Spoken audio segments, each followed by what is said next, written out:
Արտգործնախարար Արարատ Միրզոյանը ստորագրում է Սյունիքի ամերիկյան ճանապարհի թրիփի վերաբերյալ Միացյալ Նահանգների հետ շրջանակային համաձայնագիրը։ Սա այն փաստաթուղթն է, որն օրեր առաջ միայն նախնական ստորագրության էր արժանացել ինչպես պաշտոնական Երևանի, այնպես էլ Վաշինգտոնի կողմից, երբ ԱՄՆ պետքարտուղար Ռուբիոն Հնդկաստանից տուն վերադառնալու ճանապարհին միայն մի քանի րոպեով վայրեջք կատարեց մեր Զվարթնոցում, հանդիպեց նախարար Միրզոյանի հետ, փաստաթղթերը նախաստորագրեց ու նահանգներ տարավ։ Հիմա վերջնական ստորագրություններով է այն հետ Երևան։ Այժմ արդեն ես էլ հայկական կողմի ստորագրությունները դրեցի, սրանով հեռավար ստորագրման գործընթացը ավարտված է եւ համաձայնագիրը պատրաստ է վավերացման։ Սա եւս մեկ կարևոր քայլ է խաղաղ, անվտանգ ու բարեկեցիկ Հայաստանի եւ տարածաշրջանի Երևան-Վաշինգտոն տեսլականի իրականացման գործում, հայտնում են արտգործնախարարությունից, բայց մինչեւ այս ամերիկյան ժամանակով դեռ 3 էր ԱՄՆ միջազգային զարգացման ֆինանսական կորպորացիայի տնօրենների խորհուրդը հավանության արժանացրել նոր ռազմավարական ներդրումների, այդ թվում թրիփի զարգացման ընկերության հիմնումը։ Կովկասում տնտեսական համագործակցության եւ համատեղ բարգավաճման միջոցով խաղաղության ամրապնդում TRIP-ի զարգացման ընկերության ստեղծումը, որը Միացյալ Նահանգների եւ Հայաստանի միջև համատեղ ձեռնարկություն է, նախատեսված է առևտրի, տրանսպորտի եւ տնտեսական զարգացմանը նպաստելու համար, միաժամանակ բարելավելով միջազգային, միջպետական եւ ներպետական տրանսպորտային կապը։ Ձեռնարկությունը հիմնված է Հայաստանի եւ Ադրբեջանի միջև կնքված խաղաղության հռչակագրի եւ Թրամփի երթուղի հանուն միջազգային խաղաղության եւ բարգավաճման շրջանակային համաձայնագրի ստորագրման վրա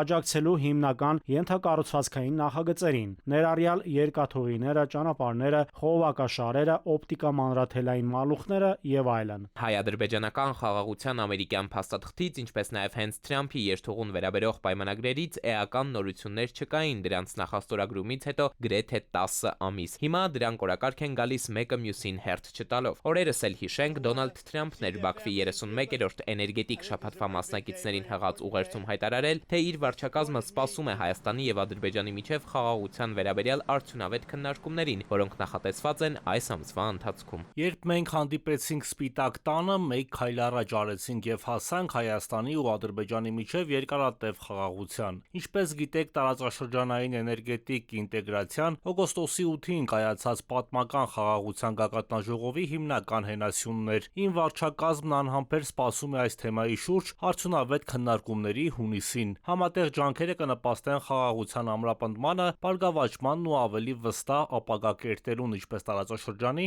այնպես էլ աշխարհի համար։ Նախորդ տարվա օգոստոս 8-յան պայմանավորվածությունների հետ կապված առաջընթացը փորձագիտական վերլուծական համայնքում կապում են Հայաստանի ներքաղաքական զարգացումների հետ։ Մասնագետներն ասում են, այստեղ անհնար է չտեսնել մեր երկրում սպասվող առաջիկա համապետական ընտրությունների շողքը։ Բնականաբար այստեղ արժեքների մասին չի, այստեղ լավություն անելու մասին չի եւ այստեղ խոսքը խաղաղության մասին չէ։ Խոսքը շահերի մասին է։ Միացյալ Նահանգները Հարավային Կովկասում ունի շատ շոշափելի շահ։ Խոսքը հատկապես թե քիմիական գոտի եւ ճանապարհ նախաձեռնությանը շրջանցելու, թե Ռուսաստանին եւ Իրանին տարածաշրջանային լոգիստիկ հանգույցներից հեռու պահելու նախագիծն է, որը թուրքեր եւ ադրբեջանցիները անվանում են Զանգեզուրյան միջանցք։ Մինչև TRIP-ի համաձայնագիրը Հայաստանում ու Միացյալ Նահանգներում տեղափոխում են վավերացման փուլ, դրա քաղաքական, տնտեսական եւ անվտանգային հետևանքների շուրջ բանավեճն ըստ ամենայնի չի դադարում։ Իսկ Իրանում նույնիսկ վստահ են, այս ծրագիրն արդեն խամրել է։ Էդուարդ Պողոսյան, ժամը լրատվական։